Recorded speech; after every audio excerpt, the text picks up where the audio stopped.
দেখো আমি আগের দিন তোমাদের বলেছিলাম যে আমরা আগের দিন ডিসকাস করেছিলাম কি নিয়ে আমরা আগের দিন yesterday in the last class we have discussed about part 1 and that was union and it's territory. তো আমরা এই পলিটিক্যাল ক্লাসটা কন্টিনিউ করব এবং আস্তে আস্তে ওয়ান বাই ওয়ান আমরা প্রতিটা পার্ট পড়ব। তো যেটা আজকে পড়বো সেটা হচ্ছে আমাদের সিটিজেনশিপ। ওকে, সো এটা আমাদের পার্ট 2তে আছে, আর্টিকেল 5 to 11। ওকে, সো আমাদের প্রত্যেককে মনে রাখতে হবে যে আমাদের যেটা ইন্ডিয়ান পলিটি রয়েছে সেটা আমাদের পার্ট 2তে রয়েছে। অ্যান্ড এই যে পার্ট 2টা মধ্যে কী কী আর্টিকেলস রয়েছে, article 5 to 11। Okay, article 5 to 11 রয়েছে আমাদের এই পার্ট 2তে। আমাদের যদি পরীক্ষায় কোয়েশ্চেন দেয় ওকে যে আমাদের সিটিজেনশিপ কোন পার্টে রয়েছে, আনসার হবে পার্ট 2। যদি বলে সিটিজেনশিপ কোন আর্টিকেলের মধ্যে রয়েছে, আর্টিকেল 5 to 11। এবারে আমাদের নেক্সট স্লাইডে কি পড়বো, আমরা প্রত্যেকটা আর্টিকেল নিয়ে ডিসকাস করব। আর্টিকেল 5 কি বলছে, আর্টিকেল 6 কি বলছে, আর্টিকেল 7 কি বলছে, এইভাবে 8, 9, 10, 11 প্রত্যেকটা আর্টিকেল নিয়ে আমরা ইন ডিটেলস আলোচনা করব। সো লেট আস স্টার্ট আজকের যে চ্যাপ্টার সিটিজেনশিপ। ওকে, দেখো ফার্স্ট আমাদের কিছু টার্মস আমাদের জানতে হবে, যে টার্মসগুলো যেটা বলছে যে হোয়াট ইজ দ্য মানে we have some significance of the citizenship. আমাদের প্রথমে বুঝতে হবে যে আমাদের এখানে দু ধরনের পিপল বাস করে। গোটা বিশ্বে যে কোনো কান্ট্রি বলুন না কেন, যারা ইন্ডিয়ারই হোক বা অন্য কোনো দেশের হোক, আমাদের দেয়ার আর টু কাইন্ডস অফ পিপল। দেখো ফার্স্ট পয়েন্টটা হচ্ছে দেয়ার আর টু কাইন্ডস অফ পিপল, একটা হচ্ছে সিটিজেন্স আর একটা হচ্ছে এলিয়েন্স। What is aliens? আমরা জানি এলিয়েন মানে কি, যারা ভিন গ্রহ থেকে আসে, কিন্তু এখানে এলিয়েন বলতে কি, যারা ভিন দেশ থেকে আসে। ধরো আমরা যারা ইন্ডিয়াতে বাস করছি, যারা মানে বাই বার্থ হোক বা অন্য কোনো প্রসেসে হোক, আমরা ইন্ডিয়ান সিটিজেন্স, আমরা হচ্ছে সিটিজেন্স। কিন্তু এখন যদি কোনো পাকিস্তান থেকে লোক আসে বা ধরো আমেরিকা থেকে লোক আসে, তারা হচ্ছে foreigner, they are known as aliens. তাহলে হোয়াট ইজ সিটিজেন? আমরা হচ্ছে সিটিজেন, যারা ইন্ডিয়ার স্থায়ী বাসিন্দা, যারা ভারতীয় নাগরিক। আর এলিয়েন মানে কি, যারা ভিন দেশ থেকে আমাদের দেশে আসে। যেমন ধরো কোনো শ্রীলঙ্কার লোক এলো, কোনো পাকিস্তানের লোক এলো, কোনো আফগানিস্তানের লোক এলো, আমেরিকা থেকে লোক এলো, দে are known as aliens. Okay, এরপরে দেখো নেক্সট পয়েন্টে কি বলা আছে। নেক্সট পয়েন্টে বলা আছে যে citizens enjoy all political and civil powers of a country. মানে কি, সমস্ত পলিটিক্যাল পাওয়াররা কিন্তু আমাদের, মানে আমি কিন্তু আমার ঠিকঠাক কোয়ালিফিকেশান থাকলে আমি কিন্তু এমপির পোস্টের জন্য আমি অ্যাপ্লাই করতে পারি। বা তুমি যদি ঠিকঠাক কোয়ালিফিকেশান মানে তোমার ক্রাইটেরিয়াগুলো ক্র্যাক করতে পারো, মানে you can be the president of India, you can be the prime minister of India, you can be chief minister. So সমস্ত পলিটিক্যাল মানে এভরি ইন্ডিয়ান সিটিজেন্স মানে who are having the qualification to be elected as MP, MLA, as president, as prime minister, তোমাদের কিন্তু প্রত্যেকের right আছে। All of you are having right to be this. Okay, but কোনো ধরো পাকিস্তান থেকে কেউ এলো, বা ধরো anyone is coming from Sri Lanka, সে কিন্তু চাইলে কিন্তু তোমার মানে until and unless he is getting the Indian citizenship, সে কিন্তু ওই সমস্ত পলিটিক্যাল অফিসগুলো হোল্ড করার কোনো সুযোগ সুবিধা পাবে না। ওকে, আর সিভিল পাওয়ার্স মানে কি, আমরা যারা সিভিল যে সমস্ত পাওয়ার থাকে আমাদের, তো সমস্ত এই পলিটিক্যাল পাওয়ার এবং সিভিল পাওয়ার্স কিন্তু অনলি আমাদের আছে। মানে আমরা যারা ভারতীয় নাগরিক, বাইরে থেকে কেউ এসে বলবে আমি রাষ্ট্রপতি হব, আমি রাজ্যপাল হব, আমি প্রধানমন্ত্রী হব, পারবে না। ওকে, তাহলে all the political powers and civil powers are enjoyed by only Indian citizens, not aliens. Okay, এরপরে এই যে এলিয়েন্সগুলো রয়েছে, দেখো নেক্সট পয়েন্টে দেখো, aliens are again of two kinds. এই এলিয়েন্সও কিন্তু আবার দু রকমের হয়। ফার্স্ট হচ্ছে ফ্রেন্ডলি এলিয়েন্স, আর সেকেন্ডলি হচ্ছে এনিমি এলিয়েন্স। তো হোয়াট ইজ ফ্রেন্ডলি এলিয়েন্স? দেখো ধরো আমেরিকার সঙ্গে যে ধরো ইন্ডিয়ার সঙ্গে আমেরিকার সম্পর্ক খুব ভালো, এখন যেমন চলছে, হাইড্রক্সিক্লোরোকুইন দিচ্ছে, আমেরিকাকে দিচ্ছে, আমেরিকা হয়তো রেমডেসিভির যে আমাদের ওষুধটা বেরিয়েছে সেটা হয়তো হটকে দেবে। So there is a good relationship between America and India. So এরা হচ্ছে ফ্রেন্ডলি এলিয়েন। এখন যদি আমেরিকা থেকে কোনো লোক আসে ইন্ডিয়াতে, he or she will be known as friendly aliens. But ধরো এখন যেমন পাকিস্তান, এই যে এখন দেখো করোনা ভাইরাসের মধ্যেও কী হচ্ছে, দেখো আমাদের জম্মু কাশ্মীরে দেখো জঙ্গি আনা হচ্ছে। ওকে, এবং কজন মারাও গেছে। সো পাকিস্তান কিন্তু আমাদের enemy aliens because we don't have a good relationship with Pakistan. So alien কিন্তু আমেরিকা থেকেও এলেও এলিয়েন, পাকিস্তান থেকে এলেও এলিয়েন। বাট আমেরিকার সঙ্গে যেহেতু আমাদের সম্পর্কটা খুব ভালো, they are known as friendly aliens. And যেহেতু পাকিস্তানের সঙ্গে সম্পর্ক আমাদের খারাপ, and they are known as enemy aliens. Understood? এবার দেখো নেক্সট যে পয়েন্টটা দেখো, enemy aliens don't enjoy the power of article 22, that is the protection against arrest and detention. আমরা পরবর্তীকালে পড়বো আর্টিকেলসগুলো নিয়ে, আর মানে আর্টিকেল 22 এটা একটা ফান্ডামেন্টাল রাইটস রয়েছে, সেখানে কি হয়েছে ওইখানটা যে আর্টিকেল 22 কি বলছে যে যদি আমাকে কেউ অ্যারেস্ট করে, ওকে, ইফ আই এম অ্যারেস্টেড, ওকে, তাহলে আমার কিছু, আমি নিজে কিন্তু কিছু, মানে আমার রাইট আছে ওই যে অ্যারেস্ট হলো তার এগেনস্টে কিছু বলা বা করা, সব ক্ষেত্রে নয় যদিও, ওকে। তো পার্টিকুলার কেসেস আর দেয়ার যেখানে তোমাকে কেউ অ্যারেস্ট করলে you have the right to protest, okay. But মানে এই রাইটটা কিন্তু কোনো তোমার ফ্রেন্ডলি এলিয়েন্সদেরও আছে। বাট যদি কোনো এনিমি এলিয়েন্স আসে, ধরো পাকিস্তান থেকে কেউ এলো, জঙ্গি এলো, তাহলে সেখান থেকে কিন্তু আমাদের কি হবে না, সেখানে আমাদের কিন্তু তাদের কিন্তু কোনো রাইট নেই যে to protest against the arrest, okay, বোঝা গেছে। নেক্সট পয়েন্টে দেখো, following articles are only for citizens of India and not for aliens, article 15, 16, 19, 29, 30। মনে রাখতে হবে, খুব ইম্পর্টেন্ট কোয়েশ্চেন, পরীক্ষায় বারবার দেয় যে কোন আর্টিকেলসগুলো অনলি সিটিজেন্স অফ ইন্ডিয়ার জন্য প্রযোজ্য এবং কোন আর্টিকেলসগুলো এলিয়েন্সদের জন্য প্রযোজ্য নয়। আবার বলছি, পরীক্ষায় কোয়েশ্চেন দেয় কোন আর্টিকেলসগুলো শুধুমাত্র ভারতীয় নাগরিকদের জন্য তৈরি করা হয়েছে বা ভারত ওদের ক্ষেত্রে প্রযোজ্য, কিন্তু কোনো এলিয়েন্সদের ক্ষেত্রে প্রযোজ্য নয়। আনসার হচ্ছে, দেখো লেখা আছে, আমি দেখো আমি এখানে লিখেও দিয়েছি, article 15, article 16, article 19, article 29, article 30, এই আর্টিকেলসগুলো রয়েছে। খুব ইম্পর্টেন্ট, পরীক্ষায় আবারও বলছি খুব ইম্পর্টেন্ট আর্টিকেল, মানে and very easy to remember, article 15, 16, 19, 29, 30 হয়ে গেল। তো এই আর্টিকেলসগুলো সম্বন্ধে আমরা নেক্সট চ্যাপ্টারে পড়বো, যেখানে আমরা ফান্ডামেন্টাল রাইটস পড়বো, এগুলো সব ফান্ডামেন্টাল রাইটস, ওকে, যেটা পার্ট 3-তে রয়েছে। সো আমরা এই যে 15, 16, 19, 29, 30 এই আর্টিকেলসগুলো are enjoyed only by us মানে only by Indian citizens and not by aliens. কোনো এলিয়েন্সই যে পায় না, মানে ফ্রেন্ডলিও পায় না, এনিমিও পায় না। বাট দিজ আর্টিকেলস অনলি 15, 16, 19, 29, 30 এইগুলো শুধুমাত্র ভারতীয় নাগরিকদের জন্য আছে। এই আর্টিকেলসগুলো কিন্তু কোনো বাইরে থেকে ফরেনার এলে তারা কিন্তু এই রাইটটা পায় না, ওকে। আর কি রাইট আছে দেখো, রাইট টু ভোট, তুমি যেমন তোমার বিধানসভায়, লোকসভায় ভোট দিতে পারো, কোনো ফরেনার এলে কিন্তু সে ভোট দিতে পারে। রাইট টু ভোট, এই যে রাইটটা, this right is only for us মানে only for Indian citizen. Next কি, right to be MP MLA, তুমি কিন্তু চাইলে you can be MP, you can be MLA, you have the right, means if you have cracked the qualifications to be that. But বাইরে থেকে যদি কেউ আসে, কোনো ফরেনার এলো, সে কিন্তু এই রাইটটা পাবে না যে এমপি এমএলএ। এবং খুব মানে এমপি এমএলএ বা কোনো মন্ত্রী হওয়ার জন্য কিন্তু কোনো এডুকেশনাল কোয়ালিফিকেশন বলা নেই, ওকে। মানে এটা খুব হাস্যকর যে এটা মন্ত্রীর জন্য কোনো এডুকেশনাল কোয়ালিফিকেশন নেই, শুধুমাত্র মানে যে ধরো থামস আপ, মানে যে ধরো আঙুলে ছাপ দিতে পারে, সেও কিন্তু মন্ত্রী হতে পারে, ওকে। এটা খুব একটা হাস্যকর বিষয়, যাই হোক, সেই সম্বন্ধে আমরা পরে আসবো। Right to hold any public office, তুমি যদি কোনো পাবলিক অফিসে জব করো বা তুমি যদি কোনো একটা মন্ত্রী হও, পাবলিক অফিস মানে যে কোনো পাবলিক অফিস, যে তোমার পাবলিক ওয়েলফেয়ারের জন্য যে অফিস, ধরো তুমি পিএসসি জব করতে পারো, বা ধরো তুমি কোনো মন্ত্রীর অফিস হোল্ড করতে পারো, বা তুমি কোনো এমএলএ এমপি হতে পারো। তো এই যে রাইটসগুলো কী কী বললাম, আর্টিকেল 15, 16, 19, 29, 30, এই আর্টিকেলসগুলো সম্বন্ধে ইন ডিটেলস আমরা নেক্সট চ্যাপ্টারে পড়বো। আর কি, right to vote, right to be MP MLA, আর right to hold any public office, এই যে রাইটসগুলো only for Indian citizens. Last পয়েন্টটা ভেরি ভেরি ইম্পর্টেন্ট, বারবার বলছি, মনে রাখতে হবে, ওকে। তাহলে এই স্লাইডটা বুঝতে পেরেছো, চলো আমরা নেক্সট স্লাইডে যাই।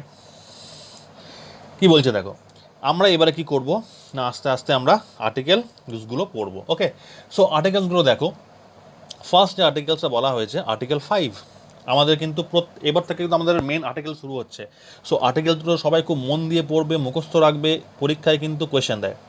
দেখো আর্টিকেল 5 কি বলছে, আর্টিকেল 5 বলছে আমাদের যে 26 জানুয়ারি 1950-তে যে আমাদের ধরো আমাদের সংবিধানটা যে হয়েছিল, তো সেখানে দেখো citizenship at the commencement of the constitution, মানে কনস্টিটিউশন যখন আমাদের মানে লাগু হয়েছিল 26 জানুয়ারি, যেটা রিপাবলিক ডে বলা হয় 1950-তে, সেখানে এই সিটিজেনশিপ সম্বন্ধে কী বলা ছিল, ওকে। কি বলছে দেখো, ভালো করে পড়ো, ভালো করে পড়বে। আ পার্সন হু হ্যাড, দরকার হলে স্ক্রিনশট নিয়ে নাও বা নোট ডাউন করো খাতায়, পাশে লক্ষ্মীকান্তের বইটা থাকলে খুলে পড়ো।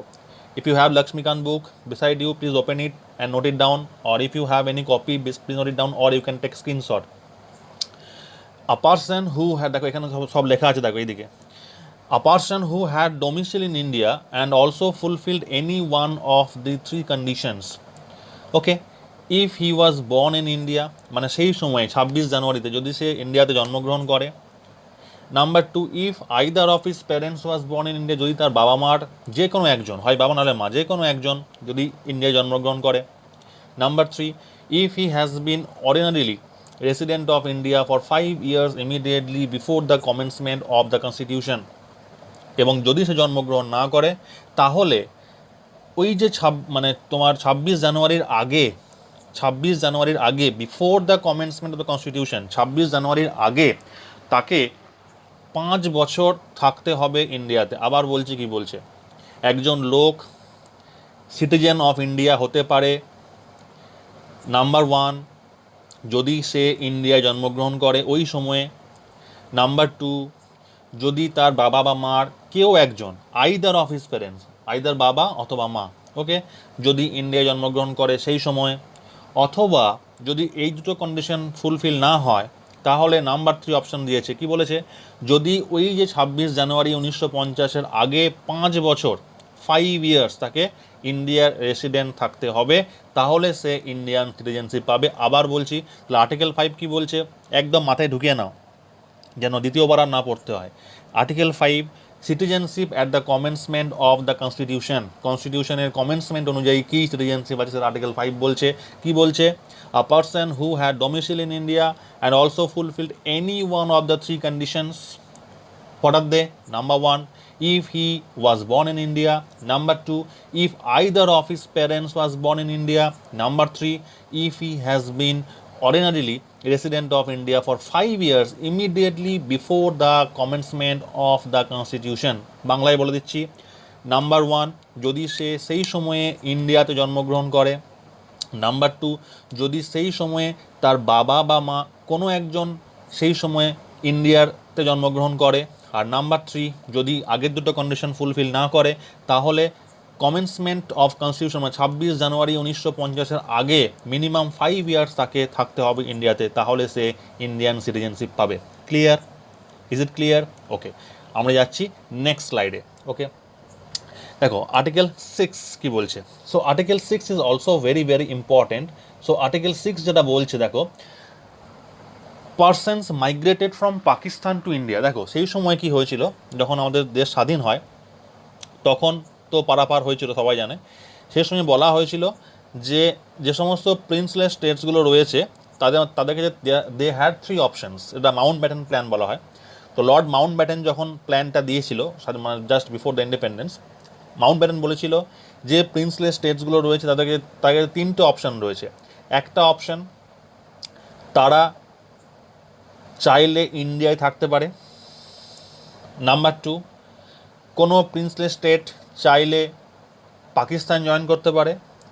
নাম্বার থ্রি অপশানস, কোনো প্রিন্সলেস স্টেট যদি দুটো দেশ জয়েন করতে না চায়, দে ক্যান বি ইন্ডিপেন্ডেন্ট, তারা স্বাধীনভাবে থাকতে পারে।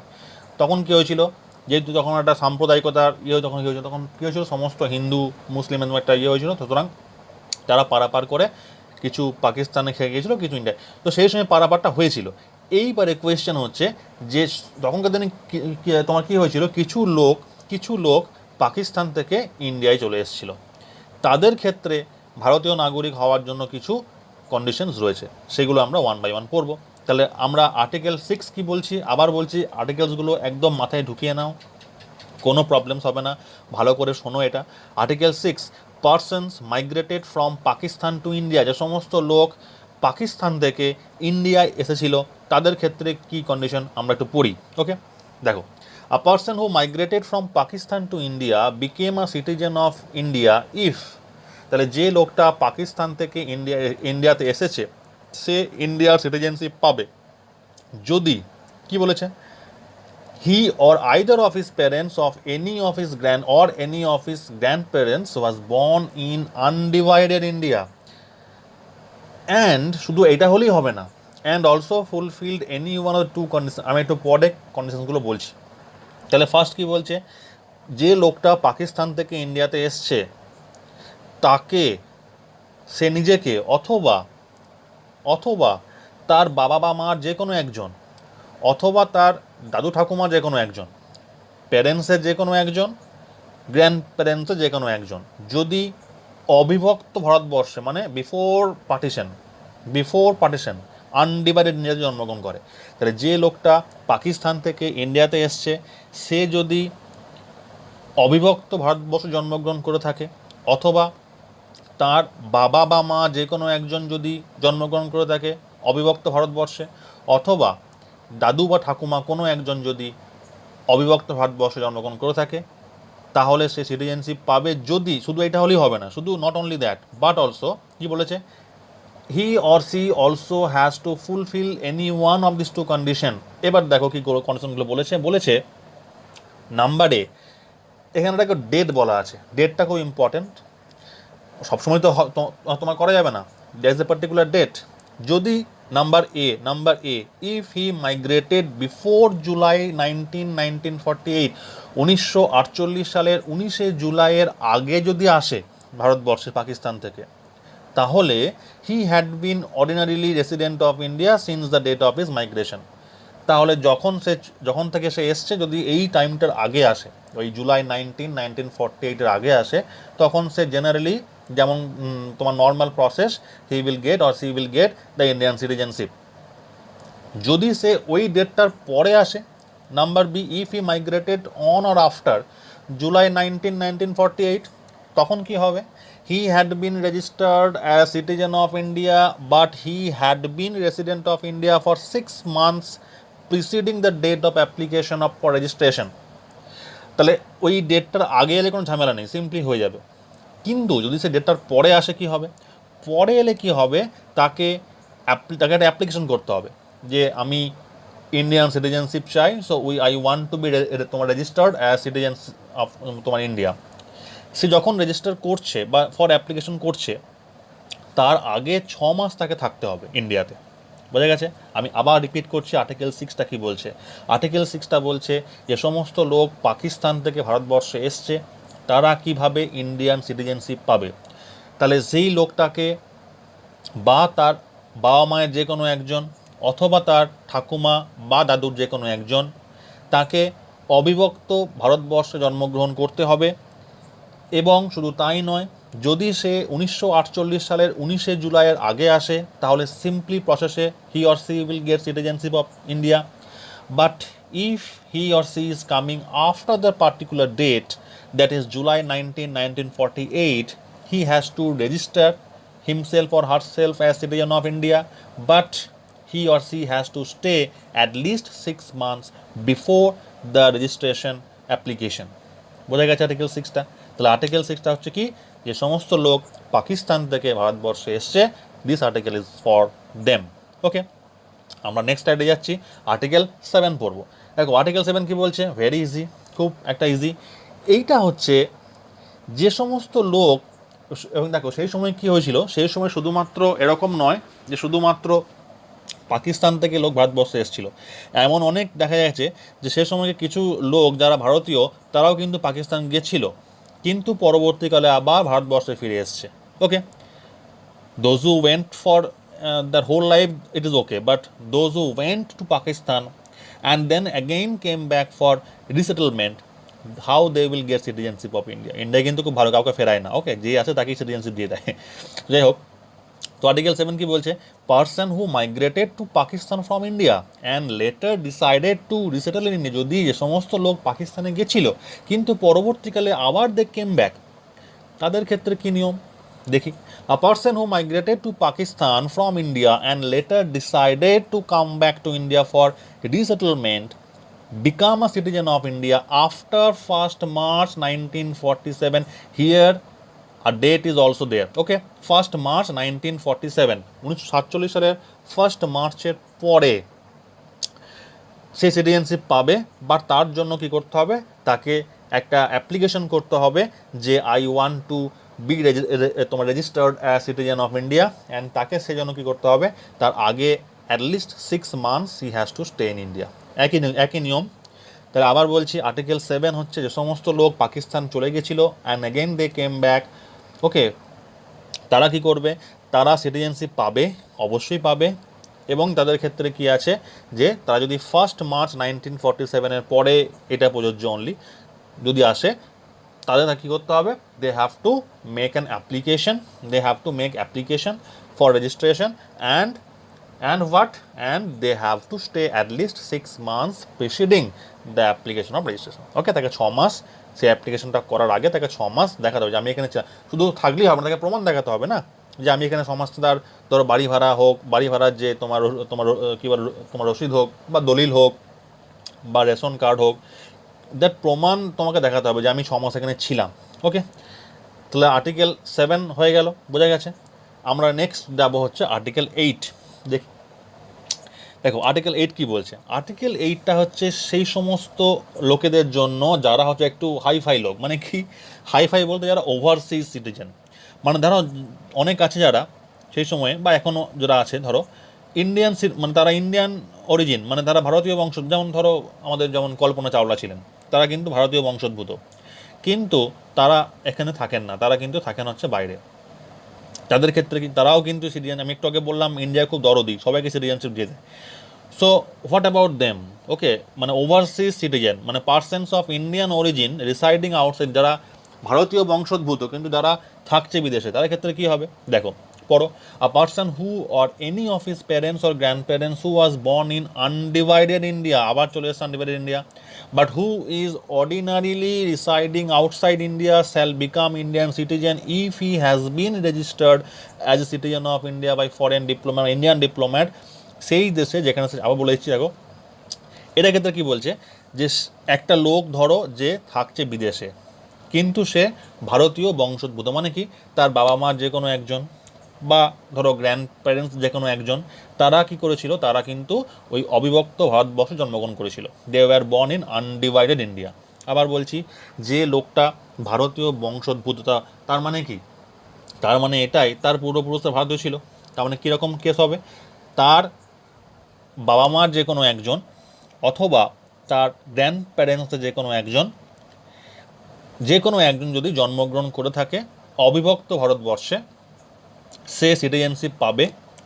কিন্তু এখানে একটা কন্ডিশন বলা আছে, কন্ডিশনটা হচ্ছে যে সে এখন যে দেশে থাকছে, ধরো আমি থাকছি, ধরো আমার দাদু ঠাকুমা ছিল জন্মগ্রহণ করেছিল অবিভক্ত, কিন্তু মানে now I am staying in America, তাহলে কি হবে, আমাকে কি করতে হবে, আমেরিকাতে যে ইন্ডিয়ান এমবাসি আছে, যে ইন্ডিয়ান ধরো ডিপ্লোম্যাট আছে যারা ওখানকার করে আর কি, মানে ইন্ডিয়ান এমবাসি আর কি বা ইন্ডিয়ান ডিপ্লোম্যাট আর কি, সেই এমবাসিতে কিন্তু আমার নাম রেজিস্টার্ড করাতে হবে যে আমি ইন্ডিয়ান বংশোদ্ভূত এবং আমি ইন্ডিয়ান সিটিজেনশিপ চাই।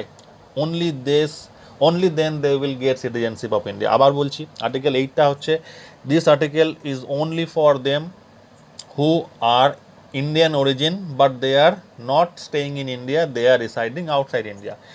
তাহলে এক্ষেত্রে কী কর্তব্য, এক্ষেত্রে কর্তব্য হচ্ছে যে তারাও কিন্তু সিটিজেনশিপ পাবে, কিন্তু কন্ডিশন কি, কন্ডিশন হচ্ছে যে তাদের প্যারেন্টসদের যে কোনো একজন অথবা তাদের গ্র্যান্ড প্যারেন্টসদের যে কোনো একজন, তাদেরকে জন্মগ্রহণ করতে হবে অবিভক্ত ভারতবর্ষে, এবং তার সঙ্গে সঙ্গে যে দেশে সে এখন থাকছে বর্তমানে, সেই দেশের ইন্ডিয়ান যে এমবাসি বা ইন্ডিয়ান যে ডিপ্লোম্যাট, সেখানে তার নাম রেজিস্টার্ড করাতে হবে। Only then they will get citizenship of India. তাহলে এইটা হচ্ছে ওভারসিজ সিটিজেন্সদের ইন্ডিয়ান নাগরিকত্ব পাওয়া একটা কন্ডিশন, এটা আর্টিকেল 8-এ বলা আছে। Okay, clear? Okay, is it clear? চলো আমরা নেক্সট স্লাইডে যাই। আর্টিকেল 9 কী বলছে দেখো, আমরা আর্টিকেল 5 to 8টা ইম্পর্টেন্ট। ওকে, আবার বলে দিচ্ছি আর্টিকেল 5 to 8 কী আছে। আর্টিকেল 5-এ কী আছে, আর্টিকেল 5টা হচ্ছে, আমি আবার একটু তোমার রিভাইজ করে দিচ্ছি। দেখো আর্টিকেল 5টা কী আছে, আর্টিকেল 5টা বলেছে সেই সমস্ত নাগরিকত্বদের জন্য দ্বারা কমেন্সমেন্ট অফ কনস্টিটিউশন, মানে সিম্পলি একটা কনস্টিটিউশন অনুযায়ী যে সিটিজেনশিপটা পায়। Okay, citizenship according to the commencement of constitution. Article 6 কি বলছে, যে সমস্ত লোক পাকিস্তান থেকে ভারতবর্ষে এসছে, মানে migrated from Pakistan to India. Article তোমার 7 কি বলছে, আর্টিকেল 7 বলছে যে persons who migrated to Pakistan from India and again they came back. Article 8 কি বলছে, citizenship for the Indian origins but who are residing outside India. Okay, 5 to 8 হয়ে গেল। এবারে আমরা আসছি আর্টিকেল 9-এ। দেখো আর্টিকেল 9-এ কি বলছে, no person shall be a citizen of India or be deemed to be a citizen of India if he has voluntarily acquired the citizenship of any other foreign country. Article 5-8 যেটা বলছিল সেটা হচ্ছে কী করে আমরা citizenship পাই। 9টা বলে দিল কী করে আমরা সিটিজেনশিপ লুজ করতে পারি। সিটিজেনশিপ পাওয়ার যেমন কিছু রুলস আছে, বাট সিটিজেনশিপ লুজ করারও কিছু, মানে সবসময় তো এরকম নয় যে অনেকে ফ্রড করে, অনেকে ফ্রড করে, সেক্ষেত্রে কিন্তু তার সিটিজেনশিপ খোয়ানোর একটা ভয় থাকে। তাহলে শুধুমাত্র মানে সংবিধান কিন্তু শুধুমাত্র এটাই বলেন না কী করে সিটিজেনশিপ পাওয়া যায়, সংবিধান কিন্তু এটাও বলেছে কী করে সিটিজেনশিপ হারানো যায়। So article 9 is very important, যে কী করে একজন ইন্ডিয়ান সিটিজেন তার সিটিজেনশিপ লুজ করতে পারে। কি বলছে, যদি আমার, ধরো আমি একটা ফ্রড ব্যক্তি, ওকে, আমি একটা ফ্রড ব্যক্তি, সো আমি কি করলাম, আমার কাছে ধরো আমি কোনো যেন প্রকারের আমি ইন্ডিয়ান সিটিজেনশিপ নিয়ে নিলাম, ওকে, সরকারকে ইয়ে করে বা কোনো ফাঁকি দিয়ে কিছু নিয়ে নিলাম। তো আমি আবার কি আছে, আমার আবার ধরো শ্রীলঙ্কারও তোমার সিটিজেনশিপ আছে। ইন্ডিয়ান কনস্টিটিউশন এটাই বলছে যে এই যে ডবল সিটিজেনশিপ এটা কিন্তু চলবে না ভাই, তোমাকে যে কোনো একটা দেশের সিটিজেনশিপ হতে হবে। তুমি ইন্ডিয়ারও আছো, আবার আমেরিকারও আছো, আবার শ্রীলঙ্কারও আছো, this is not done, this is not fair. Okay, so যদি কোনো ব্যক্তি ফ্রড হয় এবং সে যদি ভলেন্টারিলি মানে ইচ্ছাকৃতভাবে যদি সে অন্য কোনো দেশের নাগরিকত্ব নিয়ে থাকে, তাহলে কিন্তু অটোমেটিক্যালি তার ভারতীয় নাগরিকত্ব নষ্ট হয়ে যাবে। আবার বলছি, যদি সে কোনো ফরেন সিটিজেনশিপ নিয়ে থাকে এক্সেপ্ট ইন্ডিয়া, এবং তার যদি ইন্ডিয়ারও নিতে যায় তাহলে কিন্তু হবে না। ওকে, তাহলে একবার পড়ে দিচ্ছি, দেখো, no person shall be citizen of India or deemed to be a citizen of India if he has voluntarily acquired the citizenship of any other foreign country. Okay, যে কোনো তোমাকে একটা দেশে নিতে, আমি ভারতে আছো ভারতেই থাকতে হবে, তুমি ভারতেরও নিচ্ছ আবার শ্রীলঙ্কারও নিচ্ছ, হবে না। ওকে, আর্টিকেল 9টা বলছে। আমরা নেক্সট যাচ্ছি আর্টিকেল 10।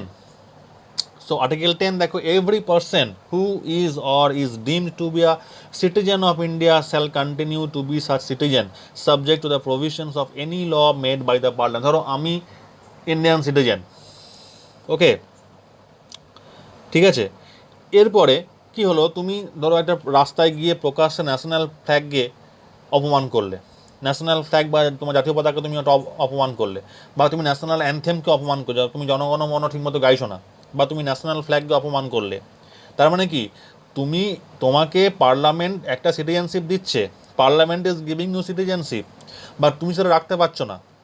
এই যে এখন দেখো করোনা ভাইরাসে, আমি আজকেই খবর দেখছিলাম যে তোমার আজকে থেকে সব লিকার সব খুলে দেওয়া হয়েছে, মদের দোকান সব খোলা।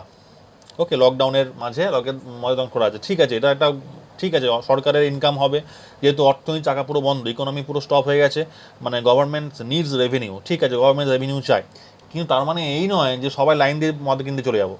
দেখো, মদ একটা দরকার, বিকজ গভর্নমেন্টের এখান থেকে অনেক রেভিনিউ আর্ন হয়, গভর্নমেন্ট খুলেছে, কিন্তু অ্যাজ এ সিটিজেন তো we also have some responsibility. তোমাকে ভারতবর্ষ থাকতে দিচ্ছে, পার্লামেন্ট থাকতে দিচ্ছে, তার মানে এই নয় তুমি যা কিছু তাই করবে। তোমাকে বলেছে যে মদের দোকান খোলা আছে, তার মানে এই নয় তুমি তোমার সোশ্যাল ডিস্টেন্সিং তুমি লঙ্ঘন করে মদ কিনতে যাবে। এক গাঁ ভিড় তোমার দোকানের সামনে, লাইন কোনো তোমার ডিস্টেন্সের কোনো বালাই নেই, এটা কি? This is not done, this is not a citizenship, এটা মানে this is not a responsible citizen. তোমাকে সিটিজেনশিপ তোমাকে যেমন দিয়েছে, you also have some responsibility to continue it. তুমি ন্যাশনাল অ্যানথেমকে অপমান করতে পারো না, you can not insult national flag. So তোমাকে কিছু রুলস আমরা পড়বো পরবর্তীকালে, ফান্ডামেন্টাল ডিউটিস যেটা বলা আছে পার্ট 4-এ, হ্যাঁ পার্ট 4 না, পার্ট 4-এতে তোমার বলা আছে, এটা ফান্ডামেন্টাল ডিউটিস, সেখানে আমরা যাকে বলে মৌলিক কর্তব্য। Okay, we also have some fundamental duties. So আমাকে সেই ফান্ডামেন্টাল ডিউটিসগুলো মানতে হবে, আমাকে সেই লটা মানতে হবে, পার্লামেন্ট যেটা বলছে আমাকে মানতে হবে, দেয়ার are some lodge, rules and regulation, তখনই কিন্তু পার্লামেন্ট তোমার সিটিজেনশিপটাকে কন্টিনিউ করবে। ওকে, তাহলে আর্টিকেল 10 কি বলছে, tells us about how to continue the citizenship. পার্লামেন্টে কিন্তু ক্ষমতা আছে তোমাকে সিটিজেনশিপটা থেকে বাদ দিয়ে দেওয়ার, if you violate the rules and regulations. Okay, তাহলে every person who is or is deemed to be a citizen of India shall continue to be such citizen subject to the provisions of any law made by Parliament. Okay, তা বোঝা গেছে, article 10 is telling us about how to continue the citizenship. Okay, আমরা যাচ্ছি next আর্টিকেলে, article 11 last article 5 to 11 last ছিল। তো কী বলছে দেখো, আর্টিকেল 11 কি বলছে না, আর্টিকেল 11টা কী দিচ্ছে, আমরা আর্টিকেল 10-এ কী পড়লাম যে পার্লামেন্টের পাওয়ারটা আছে তোমাকে কন্টিনিউ সিটিজেনশিপটা করার। কিন্তু এই যে পার্লামেন্ট যে এই সিটিজেনশিপটা রেগুলেট করছে, এই পাওয়ারটা কোত্থেকে পাচ্ছে, কে দিয়েছে, আমাদের সংবিধান দিয়েছে, আমাদের কনস্টিটিউশন দিয়েছে। তাহলে এই আর্টিকেল 11 কিন্তু পার্লামেন্টকে পাওয়ার দিচ্ছে টু রেগুলেট দ্য সিটিজেনশিপ। মানে অ্যাকর্ডিং টু আর্টিকেল 10 পার্লামেন্ট কাজ করছে, but the power is given to the parliament by the constitution according to this article। এই যে আর্টিকেল 11 দেখো লেখা আছে Parliament has the power to regulate the citizenship. Okay, এবার দেখো আমাদের আজকে এতটাই থাক, বিকজ তোমার অনেকটা বড় হয়ে যায় ভিডিওটা। The video will be too long, and if it is long it will be problematic, it will be very problem to upload the video. So বেশি বড় হয়ে গেলে কি হয়, এটা আপলোড করতে অসুবিধা হয়। সুতরাং আমি আজকে এই আর্টিকেলসগুলো আমি ডিস্টার্ব করে দিলাম, আর্টিকেল 5 to 11 ভালো করে আর্টিকেলসগুলো মনে রাখো। আমি আশা করি এটা দেখলে তোমার আর কোনো কনসেপ্টের কোনো প্রবলেমস হবে না। আমরা নেক্সট যে এপিসোডটা আসবে সেখানে আমরা কী পড়বো দেখো লেখা আছে এখানেই, যে in the next slide we will read about the ways of acquiring and losing the citizenship. কী করে সিটিজেনশিপটা আমি অ্যাকোয়ার করি বা কী করে আমরা লুজ করি, there are some process, okay, by birth, by তোমার রেজিস্ট্রেশন। আমরা সেই প্রসেসগুলো নিয়ে আমরা নেক্সট ভিডিওতে বা নেক্সট এপিসোডে ডিসকাস করব। আজকে আমরা পার্ট 5 আর্টিকেল 5 থেকে 11 অবধি পড়লাম। 5 to 11 part 2 of the constitution, very important. ভালো করে পড়ো, লক্ষ্মীকান্তের বইটা খুলে পড়ো, ভিডিওটা বারবার দেখো, স্ক্রিনশট নিয়ে রাখো, খাতায় নোট করে নাও। আই হোপ আবার ভালো দিন আসবে, আবার পিএসসি রিক্রুটমেন্ট করবে, আবার আমরা পরীক্ষা দেব, আবার আমরা জবে আমরা ঢুকবো, জব করব। ভালো থাকবো, stay home, stay safe, thank you.